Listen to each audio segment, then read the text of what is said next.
Good afternoon, everyone. Thank you for being here. I would like to invite our panelists, and I will first call Severin Walker. Severin is chair at MOG, Malware Messaging and Mobile Anti-Abusing Working Group, and also a senior manager for service policy assurance at Comcast in the US. Do the intros here. Okay.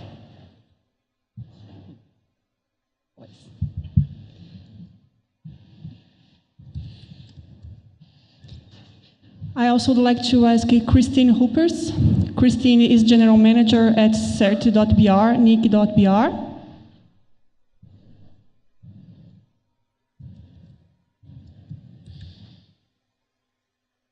Thank you, Christine. I would like to call Lia Solis. Lia is core professional at Intel ISP in Bolivia.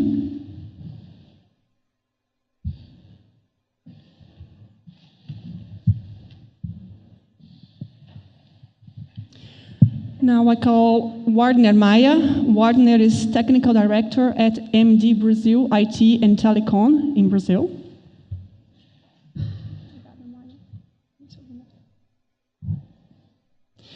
And last but not least, I would like to call Agustín Speciali. He is Internet Product Manager for Latin America and at Level 3 in Argentina.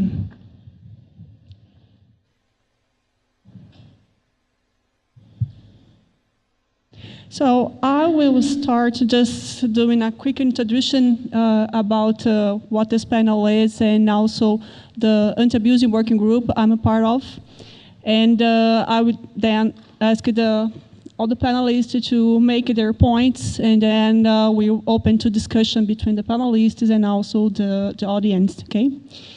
So basically, the LACI AWG, the Latin America and Caribbean Anti-Abusing Working Group, it was created in February of this year, and it was created with the idea of being a convening forum for the network operators and the anti-abusing community, so that we can discuss the issues on abuse and also fostering the dialogue among these existing communities, so that we can foment the development of anti-abuse recommendations, best practices that address our local and also the global issues that we see around, and to help raising awareness and fostering the adoption of best practices. So abuse is basically a malicious activity. Examples of abuse are spam, phishing, denial of service attacks, malware, among other things. And we are also suffering. We are all suffering. Network operators and the internet as a whole, we are suffering the consequences, the impact of such abuse. And we are here today to discuss the importance of abuse handling and the adoption of best practices as a measure to fight against these activities and its consequences in our networks. So I will let our panelists make their initial points, and then we will open to discussion to the audience. So please, Severin. Sure. Thank you, Lucy. You're welcome. As she mentioned, I serve as the chairman of the Messaging, Malware, and Mobile Anti-Abuse Working Group, or MOG. We develop and publish informational papers, training, and other materials to help with the online community, to help the online community fight abuse with a focus on operational practices in order to do that. I've also worked for the U.S. Internet Service Provider Comcast in the anti-abuse engineering domain for the past 15 years, and I'll speak from both capacities today. From our stance, the business justification for an anti-abuse operation within an operator environment becomes apparent when incident response is framed in the term of fraud and losses due to fraud. This is not just fraud directed at a customer per se, but this was fraud to your business assets as an operator. Your bandwidth, system resources, your mail gateway IP reputation, and your brand are all tangible assets which fall prey to misuse and attack through unchecked abuse. People, as we all know, will always find ways to try and compromise accounts or access that's not theirs in order to use it to gain free service, free access that they're not going to pay for. And then companies subsequently see the costs rise because of degraded networks, poor customer service experience, service outages in general, and potentially lawsuits and government fines depending on the regulatory environment in your region. This is the potential savings that an abuse operation can be justified through. Additionally, by having less abuse incidents, we provide the customer experience that enables trust and that can in turn lead to customer and subscriber loyalty, retention, and potentially growth if your operation becomes known for the lack of the criminal element, the lack of network abuse, the increase in a better service because of the health of the network. By protecting the company from customer support costs,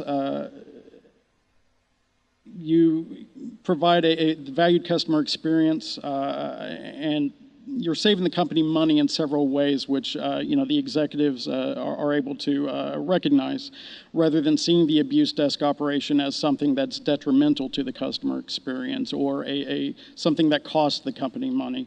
Again, it's a way of framing that fraud as a savings in the long term for the company and protecting the health of its assets.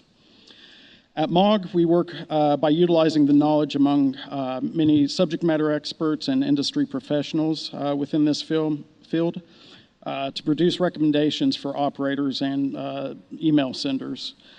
These are meant to help all operators as well as the general IT industry with the purpose of propagating this justification for abuse desk and best practices for those abuse desks to abide by. Sometimes the business justification alone,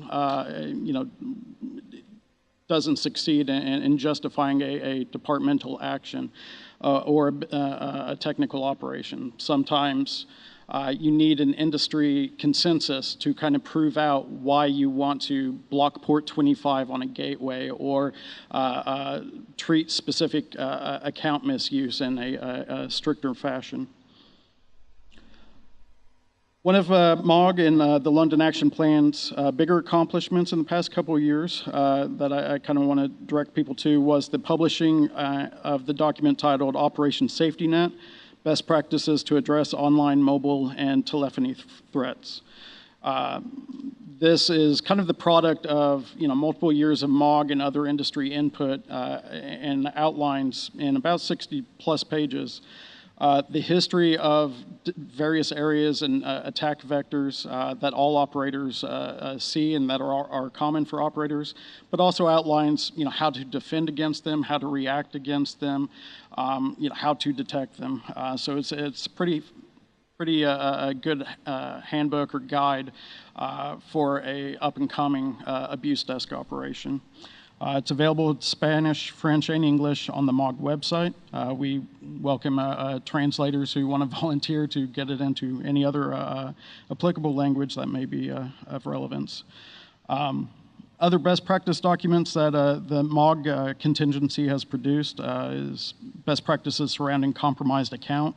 Again, some direct costs tied to that when you're talking about someone's credentials being hacked, misused, potentially grabbing other services that they had access to, like video streaming and such. Those are costs that the company would incur when lost. Unicode abuse prevention, mobile messaging best practices, and TLS encryption for mail recommendations. The documents are reviewed and revised constantly from the volunteers within the organization. And they're all available on the MOG website, mog.org. That's maawg.org. They're products of a community identifying a problem domain, discussing the experiences, and hopefully working on something beneficial. So feel free to either ask questions here or come up see me tonight at the social gathering, and we can discuss more about involvement in some of these working groups if you're interested. Thank you. Please. Good afternoon. I'm Christine. I work with security for a little bit over 20 years.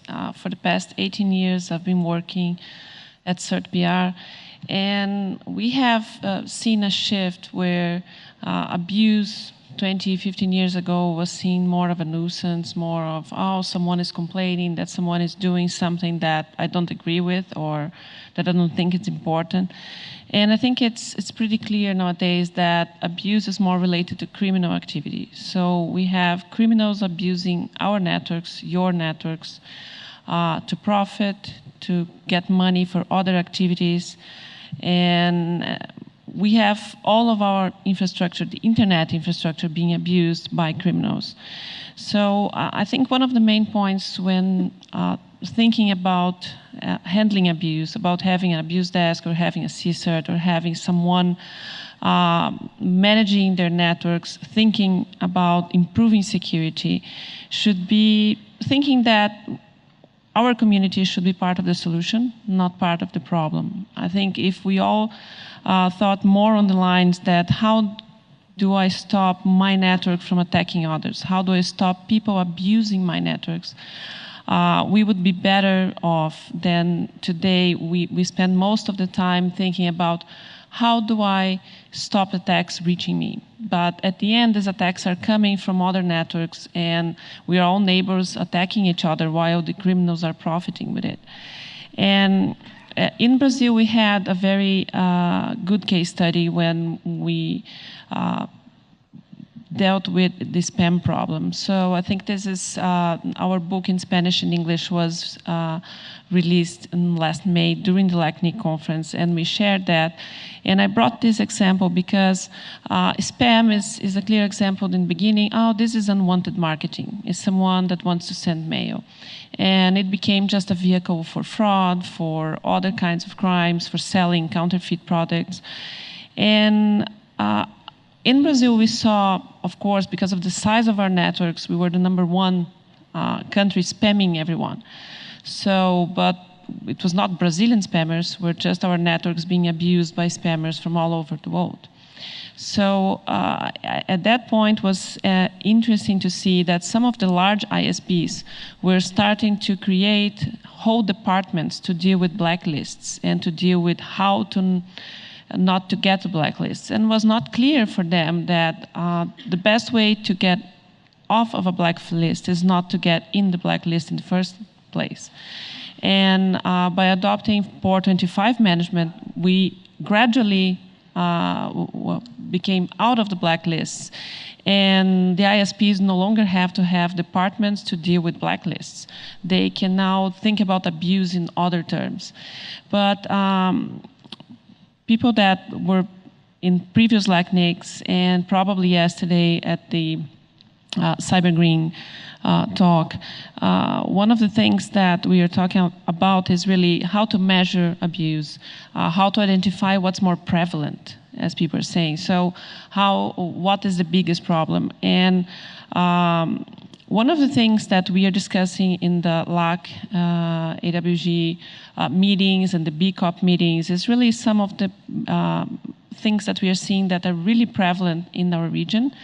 And these are CPE compromises and some router compromises. So it is interesting to see that this is something common among several ISPs in the region in several countries, that we have low-cost equipments. Most ISPs don't have remote management, and this is leading to massive infections, to massive Mirai botnet infections.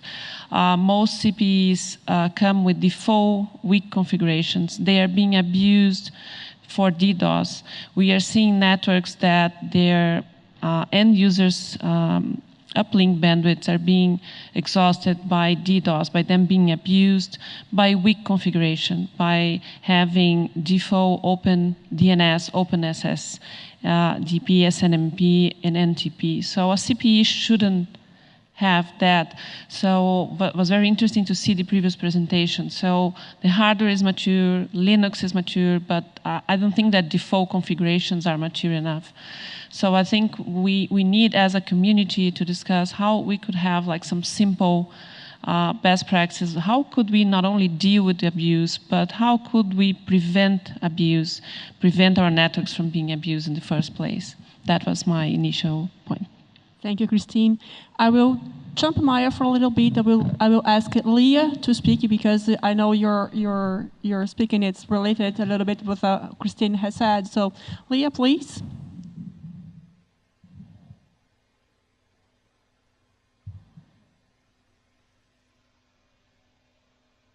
No está activo, ahora sí. Bueno, como proveedor nosotros vemos que las vulnerabilidades y los ataques son constantes, ¿no? Todo el tiempo están vigentes en la red en menor o en mayor proporción.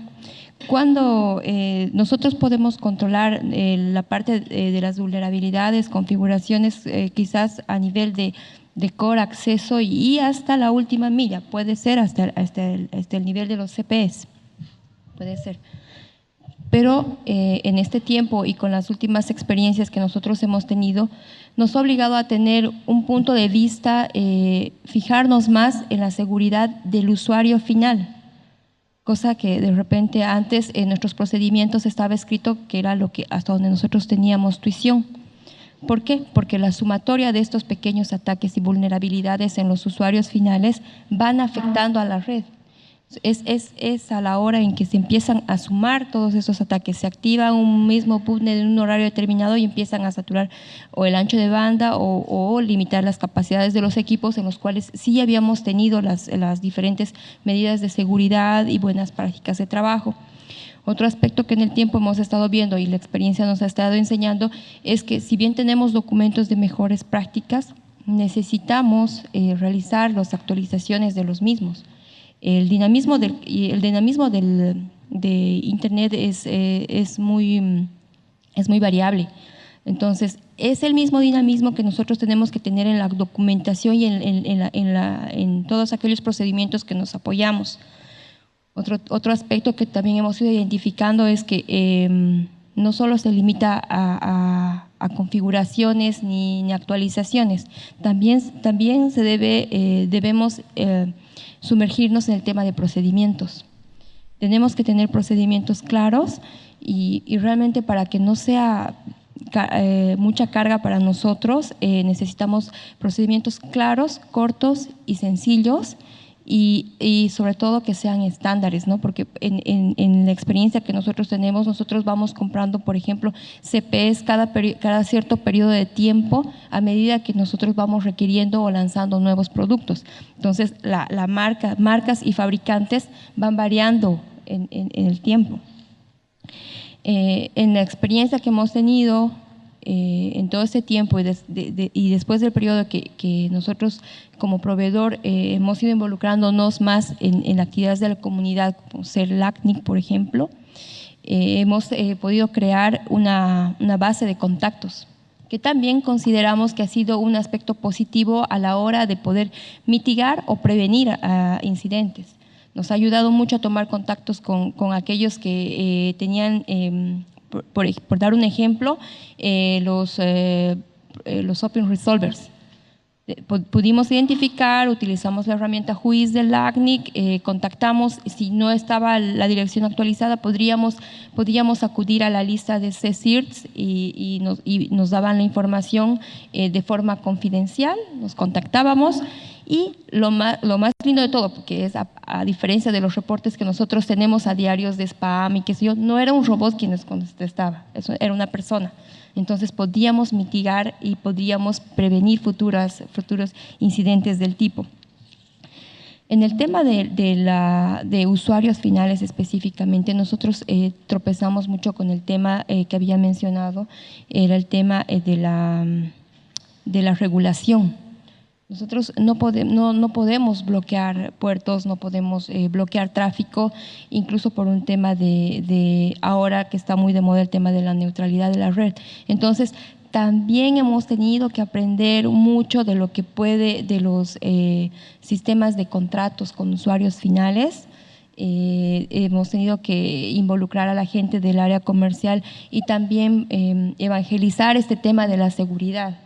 Y ver un poco el tema de cuánto daño puede afectar a la red, y el momento que esto afecta a la red ya se vuelve un daño a la entidad. Ya no es un tema solamente del usuario ni desde su libertad de tener un tráfico libre, también ya involucra a los demás usuarios y degrada el servicio. Entonces, queremos colaborar y trabajar en la iniciativa de documentación de buenas prácticas y que sea, como les digo, de forma estándar para muchos proveedores, ¿no? Muchas gracias, Lía. Wagner, please.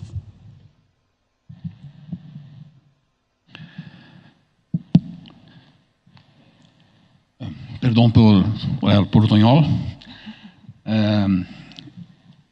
Quiero agradecer la invitación para hablar acá como un pequeño operador de Brasil, que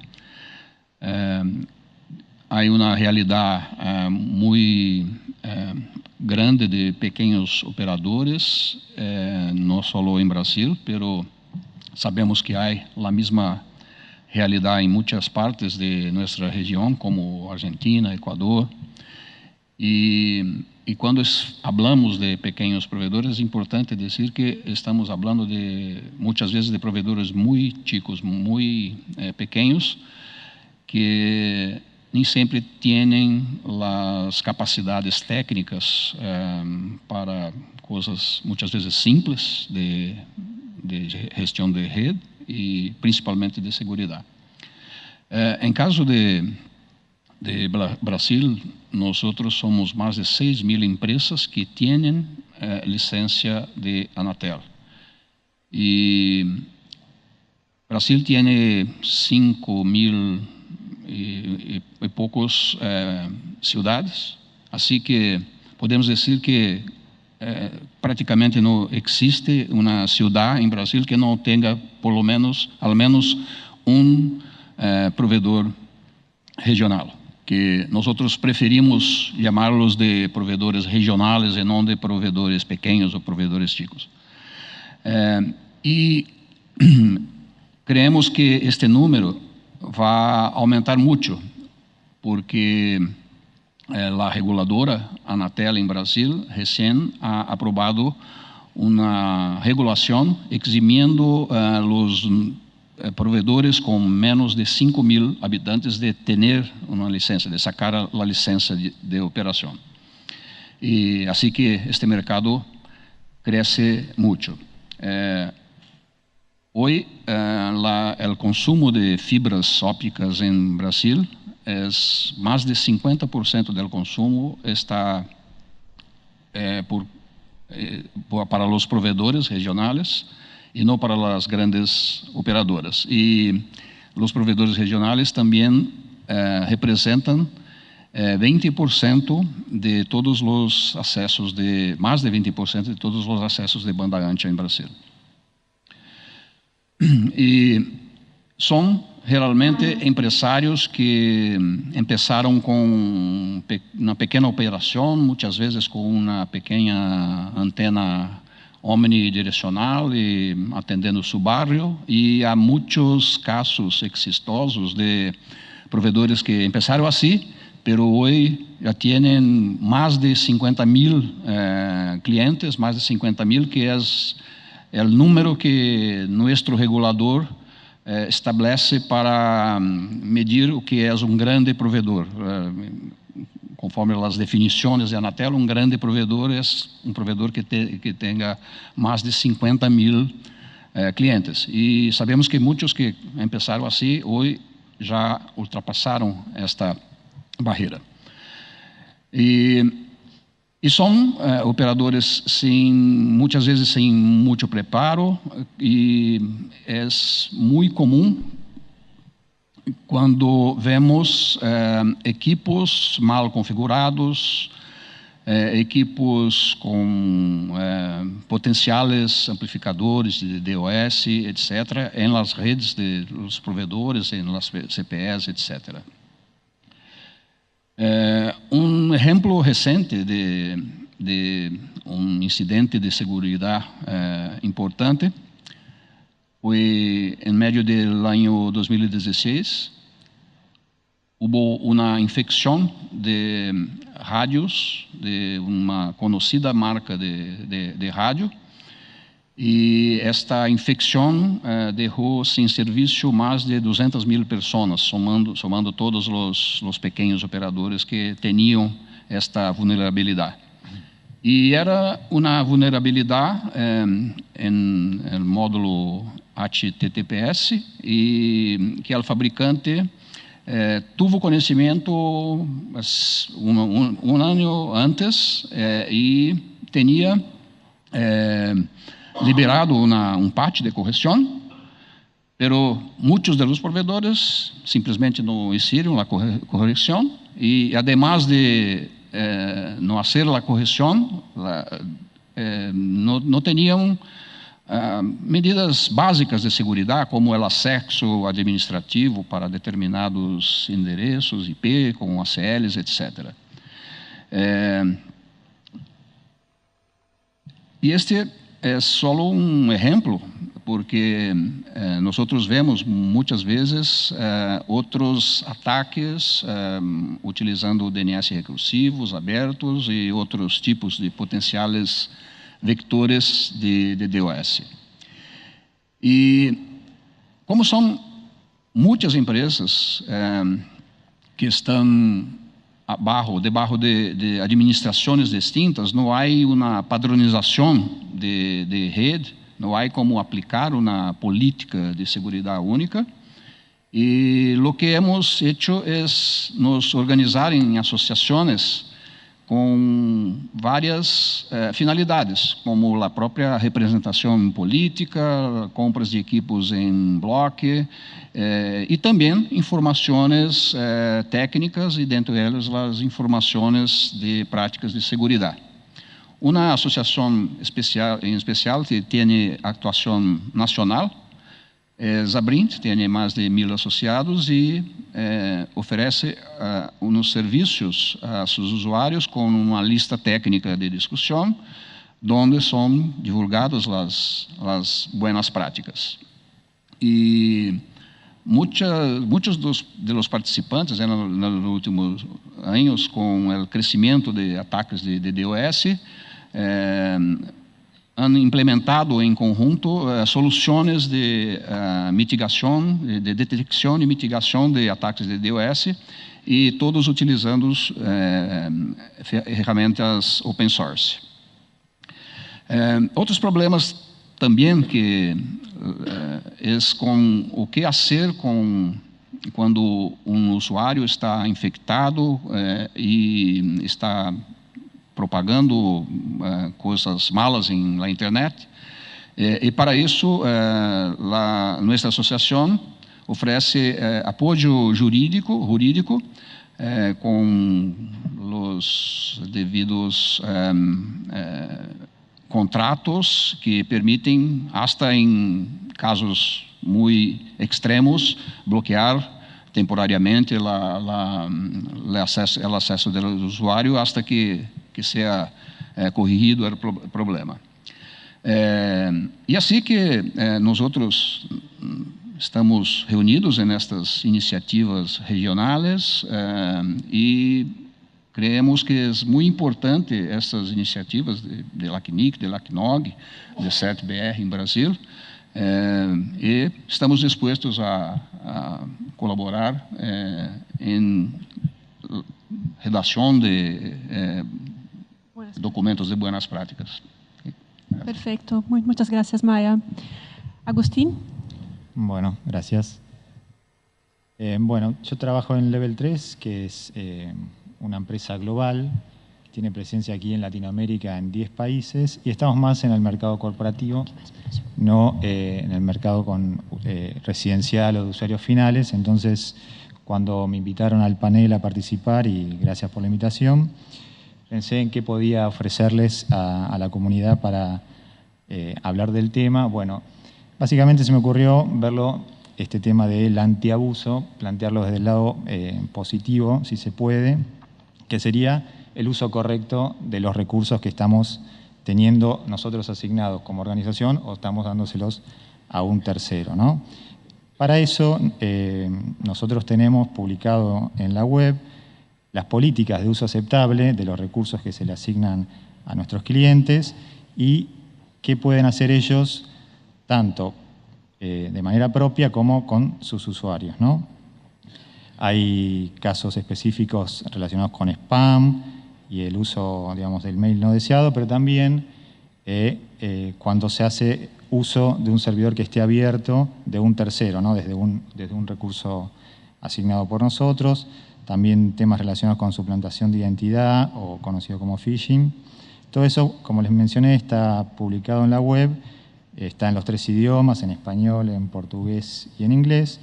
Y para los 10 países de la región en los que tenemos presencia, hay también un teléfono directo, así como por ahí mencionaba Lía, que en algunos casos se encontraba con un robot a la hora de querer denunciar o hacer aviso de algún abuso.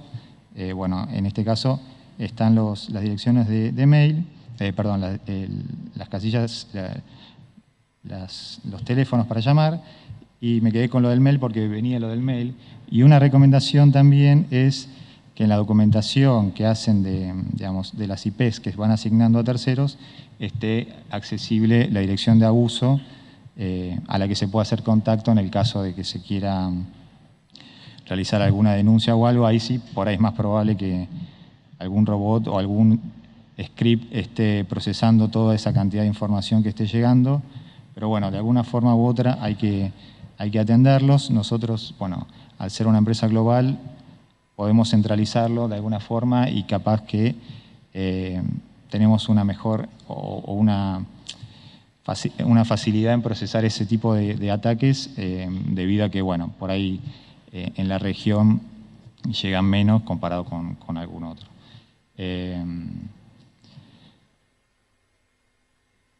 Y también otra recomendación o un proceso que es interesante tener en cuenta es, si ustedes van a reasignar IPs, esto bueno, más en el mercado por ahí corporativo, verificar que esas IPs que vayan a reasignar a un tercero realmente estén fuera de cualquier lista negra o lo que fuera, para no generar un problema de entrada con ese nuevo cliente al que se le está asignando, ¿no?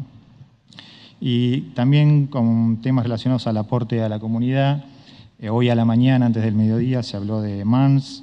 Bueno, también vale la pena visitar ese sitio y participar. Level 3 fue uno de los que acompañó en la creación de ese movimiento. Gracias, Agustín. Before I go to the audience for open for questions, I would like to know if any of the panelists would like to make questions to each other and have any point that would like to point out for now. Yep.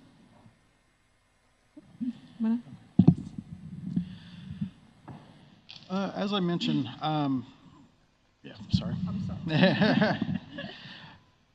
Yeah, so as I mentioned before, you know, within the United States, some of us operators found it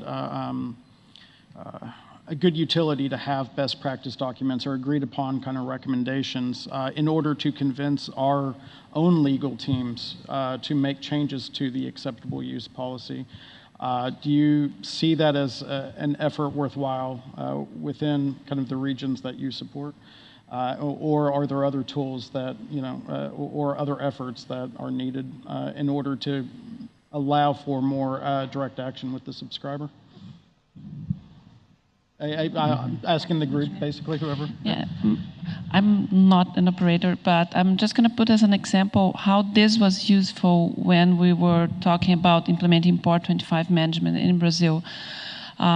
We not only had best practices, technical best practices like MOG best practices, but we had working groups together with consumer rights organizations, with some lawyers, and we actually did a study that showed that all those measures were better for the consumers than any other measures that we could take or not take any action. And actually that was something that lawyers in Brazil would say that they needed like legal comfort. That was the word they used. So they need to be comfortable legally before they would allow doing anything. And having the best practices was really one of the major points that made the whole effort to go forward, because without having a best practice, it was difficult to say that, oh, is this okay? Is the world doing it? Is just me?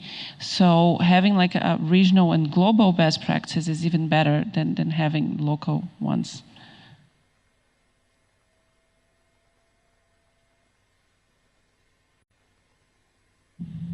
Well, before I go open to the mic to the audience, I would like to thank and raise up some points that while I was listening you talking, I think we saw very important points here, like the need and how acceptable use policy is important, so that you can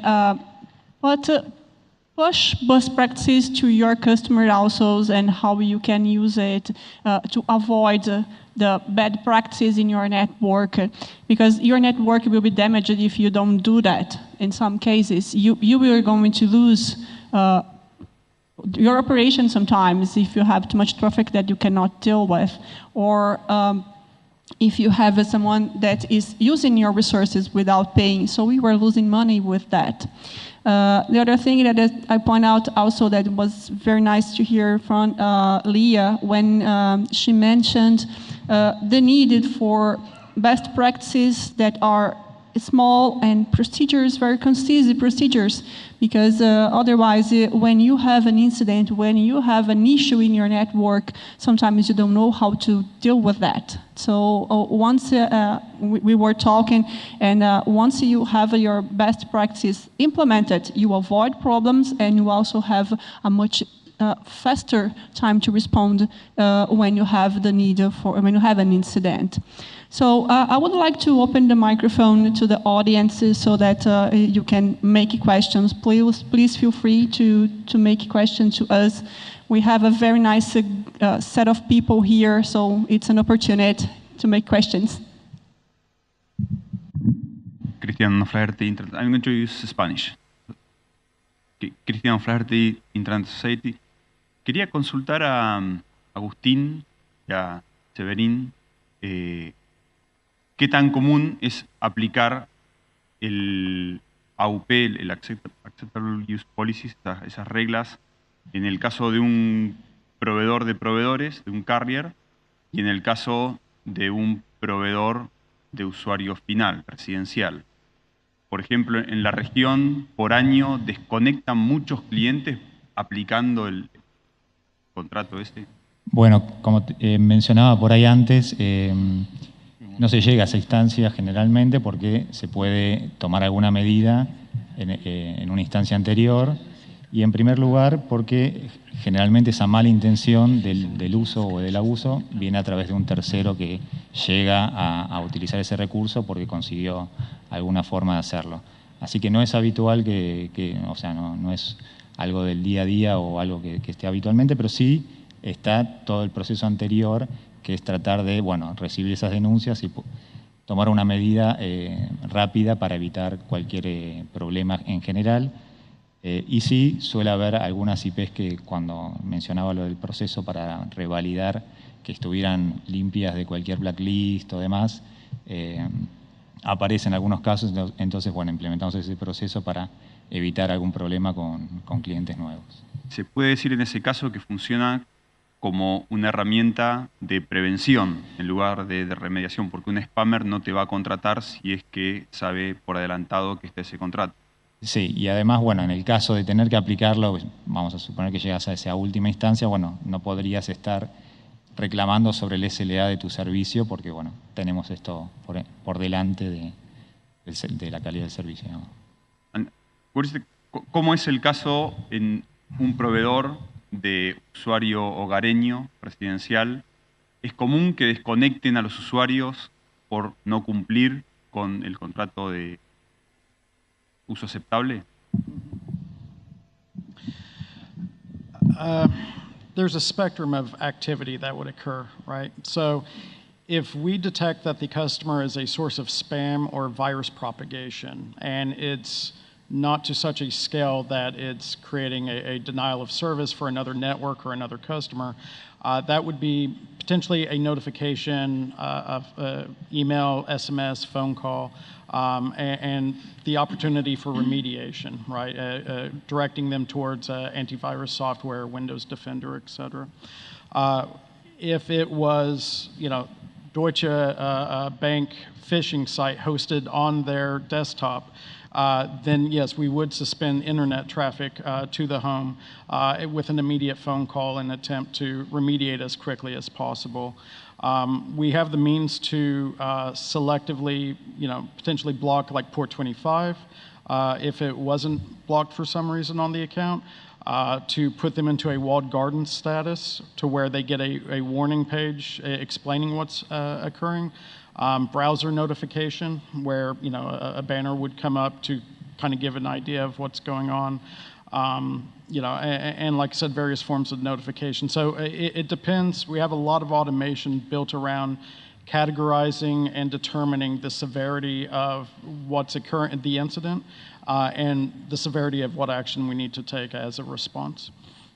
Quiere decir que asumen que el abuso fue porque el cliente estaba infectado y no era intención del cliente abusar, y por eso toman un montón de acciones antes de desconectarlo.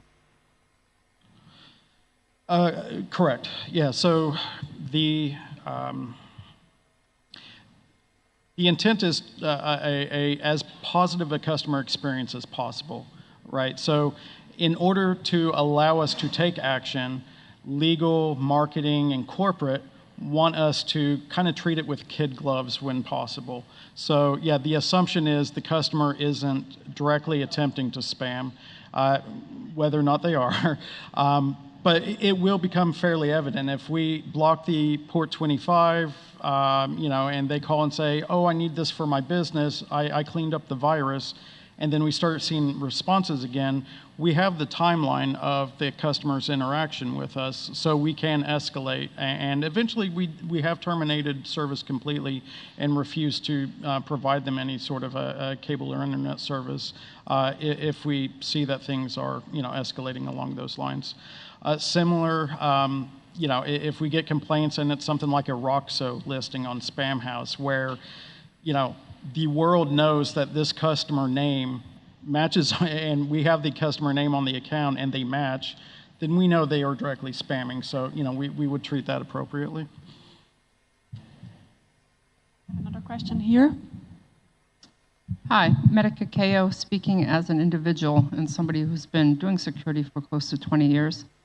I really loved the collaboration here, right? I think MOG is a global community, and I like the fact that it's working really closely with the LACNIC community.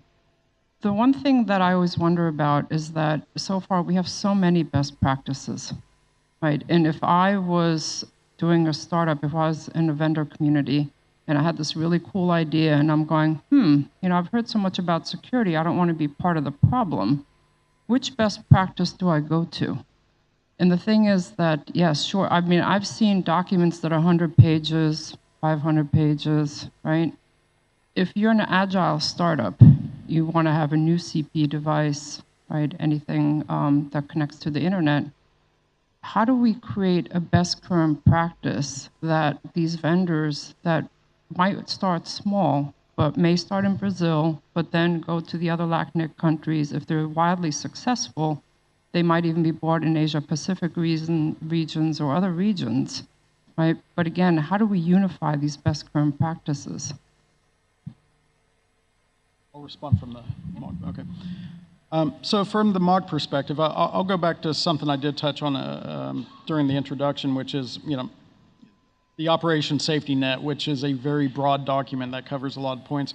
Not all best practices are 60 pages long, thankfully. And the goal for most newer documentation is exactly that. for a couple of reasons. Mostly what you're asking for here, it's beneficial to a newcomer or someone like kind of looking to start up, is, you know, keep it as short as possible and get to the point where it's almost a checklist of, you know, things to ensure that you're doing, things to ensure that you've put into place in order to, you know, encrypt your traffic, in order to protect your customers' privacy, in order to remediate a compromised account. You know, we are, you know, aiming for those, trying to be as useful as possible with those documents. And then that being said, I think from a regional perspective, someone else can probably answer what would be useful. I would like to make a comment. As it's difficult saying that, okay, we're going to unify all those best practices, but I think that the initiative that we have created here with the AWG, it's basically, yes, we have regional issues so that need to be addressed. So sometimes we will need a new best practice that it's not known abroad, but also there is an association. MOG is part of the creation of this group, and LACNOG also.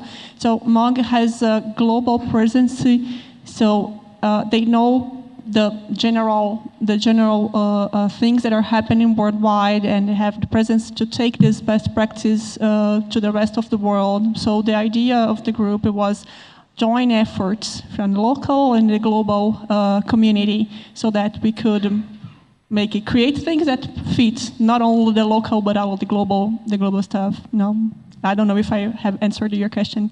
Anyone would like to make any other comment? Just a small comment. We'll never unify best practice, but one of the things that's very confusing is, as you said, you have like those 500-page documents with best practices, so you never know which small set you have. So one of the things we have been discussing here is how to pinpoint like one small thing. And we are very focused on the network operator community. So from our perspective, we're not looking exactly into solving, for example, the problem for the vendors to know what to do, but we would like to have a checklist of what the network operators community should be looking for in a vendor.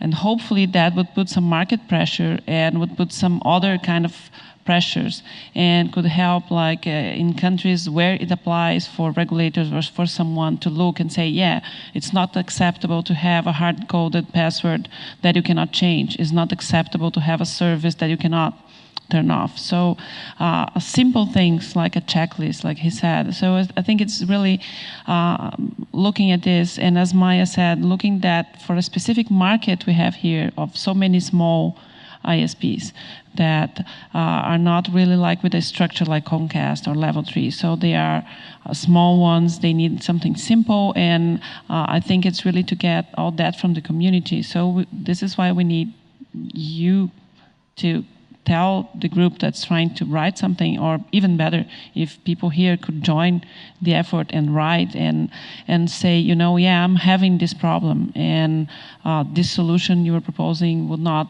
work because of this or that. But it's just my 2 cents. No, thank you for that. I actually really agree that having the regional issues addressed, right, because they can vary, and then also keeping them to small items that people can actually actionalize is probably a good way to go. Thank you for that. Thank you, Marikai.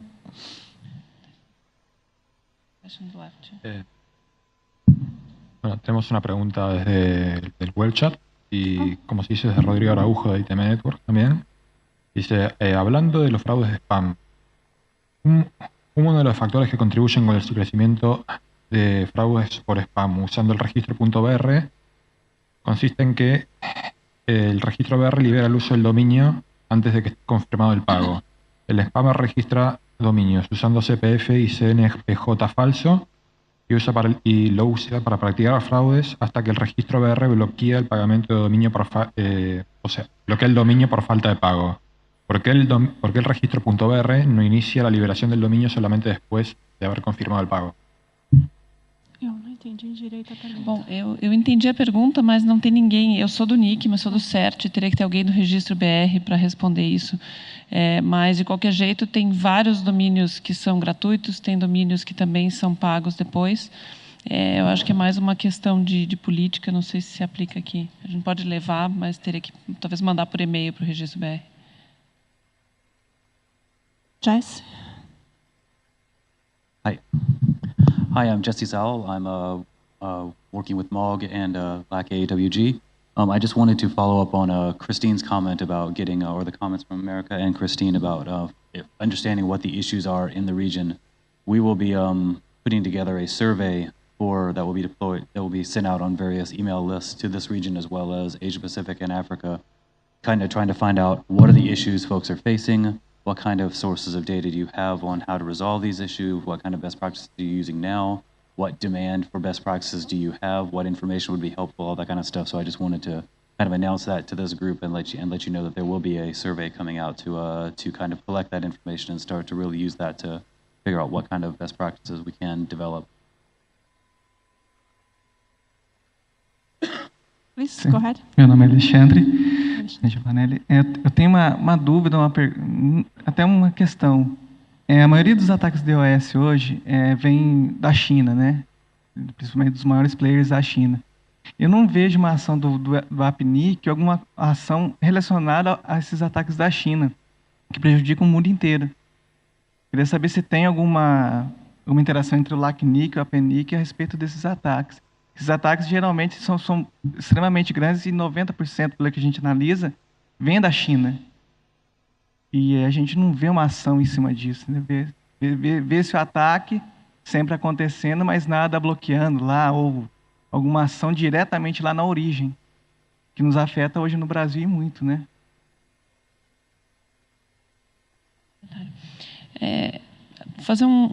Vou até responder em português, já que foi ali, não sei, vai confundir a cabeça de todo mundo, mas do ponto de vista de quem está fora do Brasil, nós, por exemplo, no CERT-BR, recebemos muita reclamação do mundo sendo atacado por nós.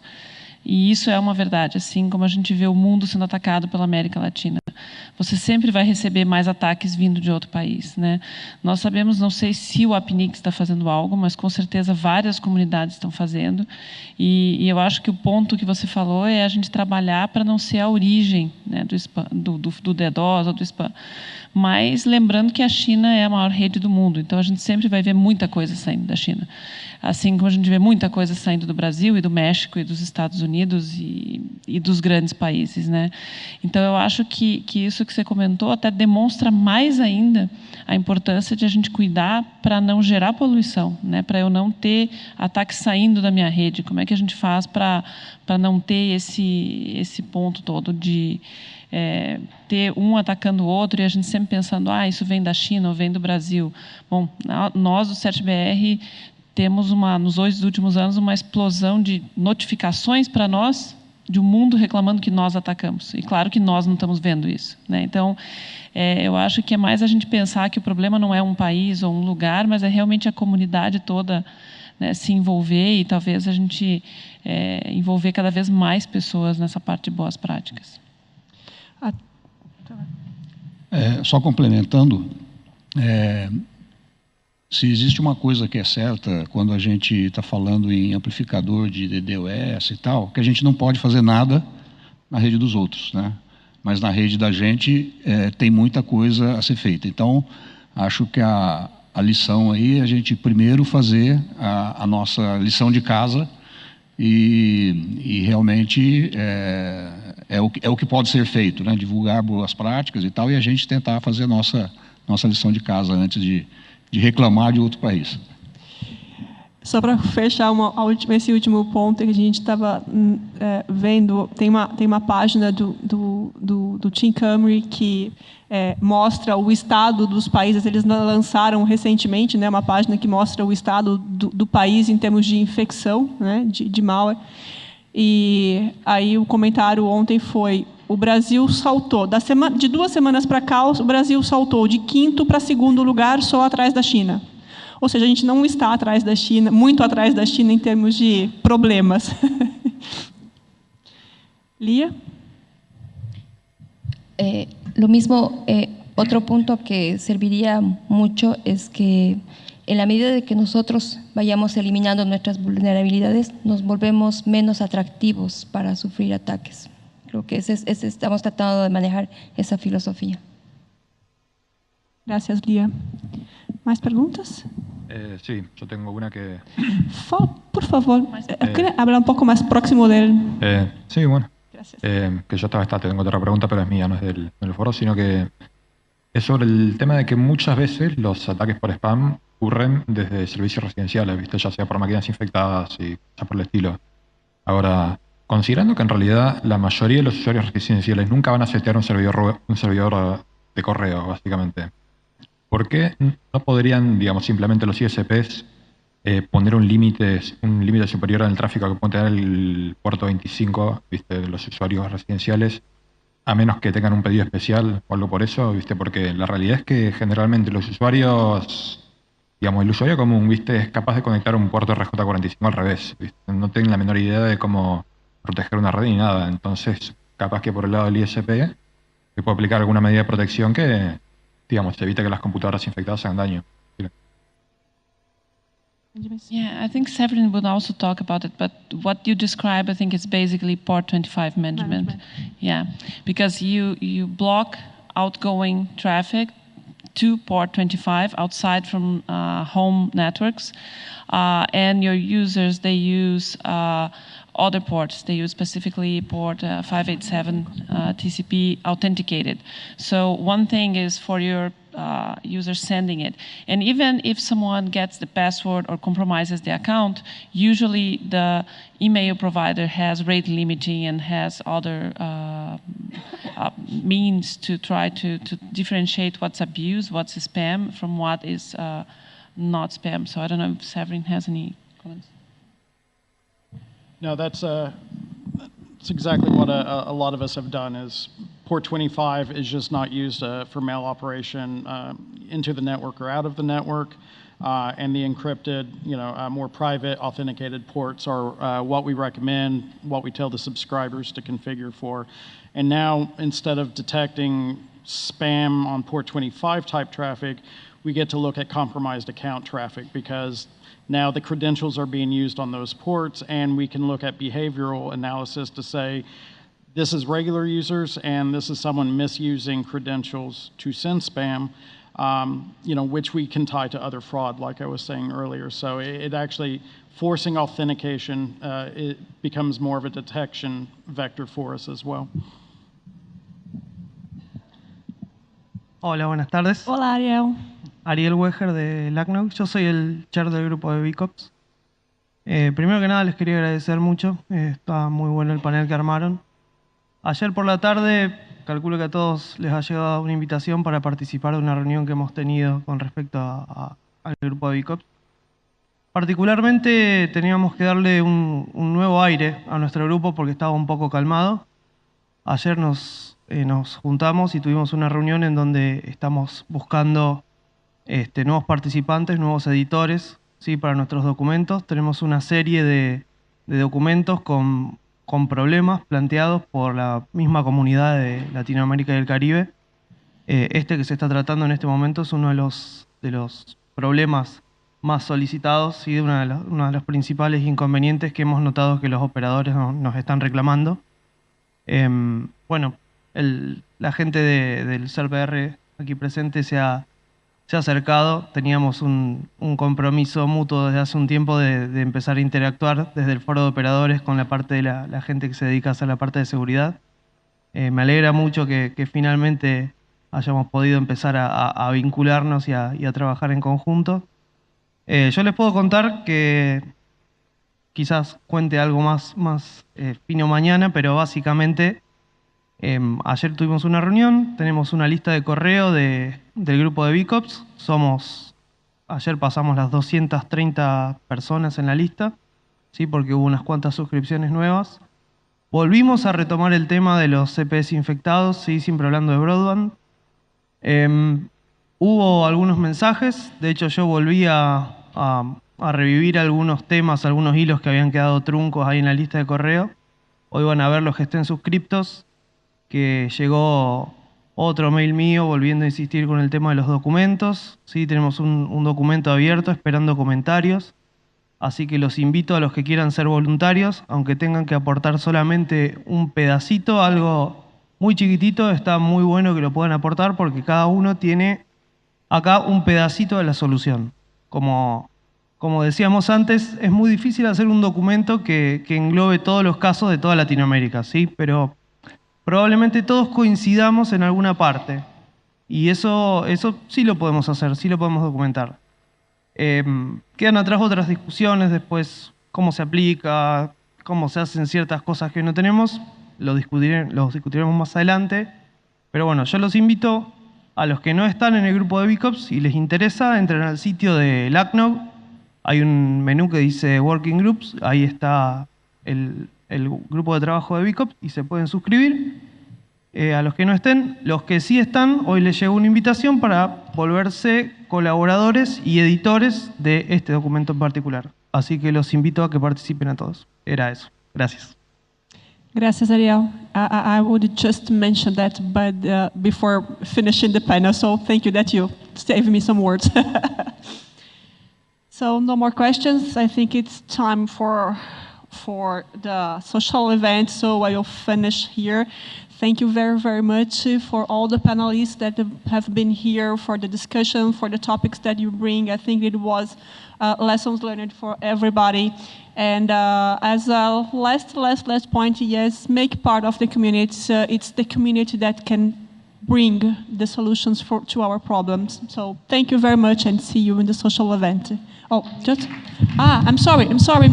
I have to call back Milton. Milton has some messages before leaving.